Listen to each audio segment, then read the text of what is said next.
My talk is non-native English speakers in OpenStack communities based on a true story.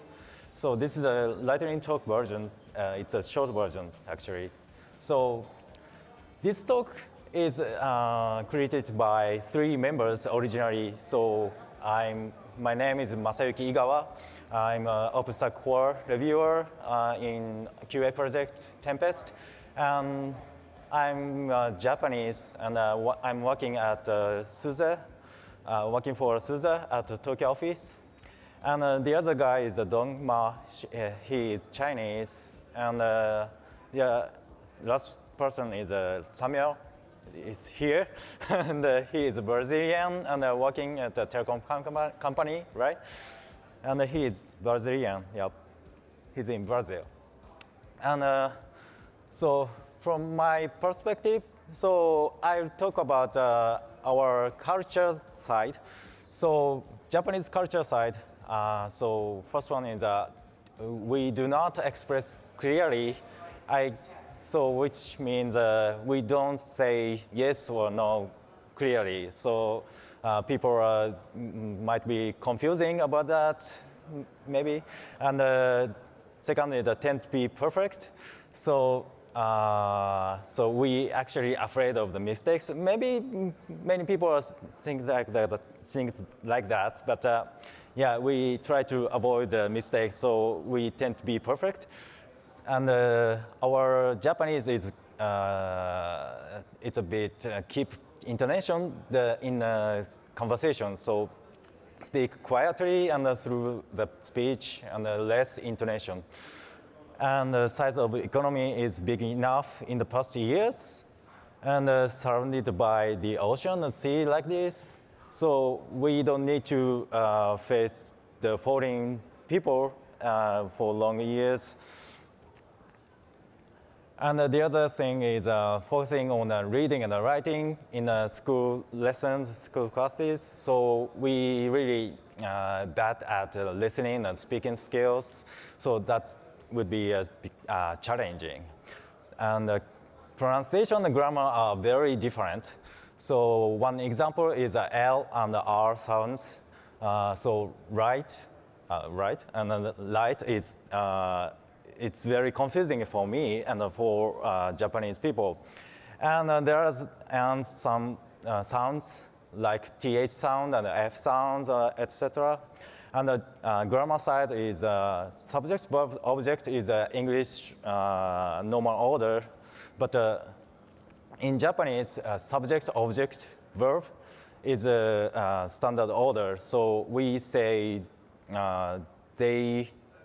彼らはチョコレートが大好きです。That means that they chocolate love. So it's very confusing for me and for Japanese people, I think. And for katakana words, we have kanji and hiragana and katakana. And katakana is for use for foreign language, imported word. And it is also uses Japanese-made English, wasei eigo. And so, for example, pasokon, aircon, autobike, which means personal computer, and air conditioner, and autobike means motorbike. So it's very, very confusing because it seems like an English word for me, for Japanese, but it's not correct English, so it's very confusing. And Dongma, he is Chinese, and Chinese culture is based on a Confucian culture, and Chinese pronunciation is not understood by others. It's similar like Japanese. And Samuel, he is a Brazilian, and conversations driven in a similar way with English. So it's maybe easy. It's maybe easy for Brazilian in English conversation, and short and direct responses may sound rude. And some phenomena, some pronunciation does not exist in Portuguese. So in Brazil, speak Portuguese. Yeah. So I'll talk about in language side. So first one is a reading skill. So reading skill is easiest, but very important. But I don't mean it's easy. Easiest, but it's not so easy actually. Yeah. So for example, IRC conversation. We use IRC for conversation in development, OpenStack development. And that conversation goes fast, openly. So it's really important skill to understand the conversation and join the conversation.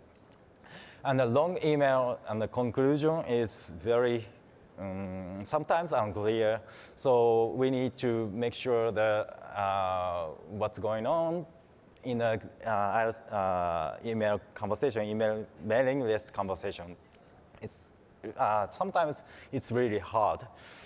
And the writing skill, its grammar skill is really required. Yeah, actually grammar is always important, but in writing it's most important, I think. And writing long and beautiful email is very difficult for non-native speakers. And writing speed is required in IRC chat, right? And listening skill is also important, like this event. A lot of people are coming to OpenStack Summit or PTG or like that event. And we need to join the discussion or meetings or some other conversation at the bar or restaurants. So listening skill is also important. And there are a lot of variety of accents, and the speed is very high speed, fast. And the vocabulary and the grammar skills also required. And there are some noisy environments like restaurant and the bar. It's very hard, difficult. And the speaking skill also important.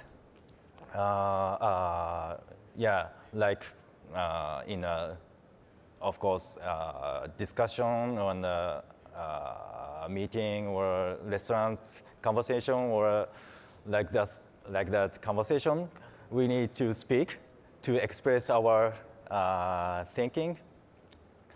So vocabulary and the grammar skill is also important. Pronunciation and the speed and the fluency also important, right?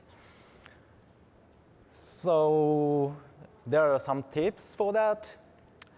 So we need to really care about that for non-native speakers. So be open our mind and be friendly. So and find a mentor. That means we can be maybe a friend and share our opinion openly and ask questions to start the conversation. It's really important, and it's easy way to start a conversation like for example, where the bathroom is very easy to ask the question. It's really easy to start that conversation. And brush up, we need to brush up our English skills. Yeah, it's not so easy, but if we keep to improve our English skills, eventually we can have the connection with other peoples. And for native speakers, so there are some tips. Be patient and speak slowly, please. And use simple words. So complex words are very difficult to understand for me, for us, for non-native speakers. And encourage the communication. Yeah, sometimes really annoying, too rude or something. Yeah, but encourage the communication, encourage the speaking. And the last thing is don't make fun of us. Yeah, that's it.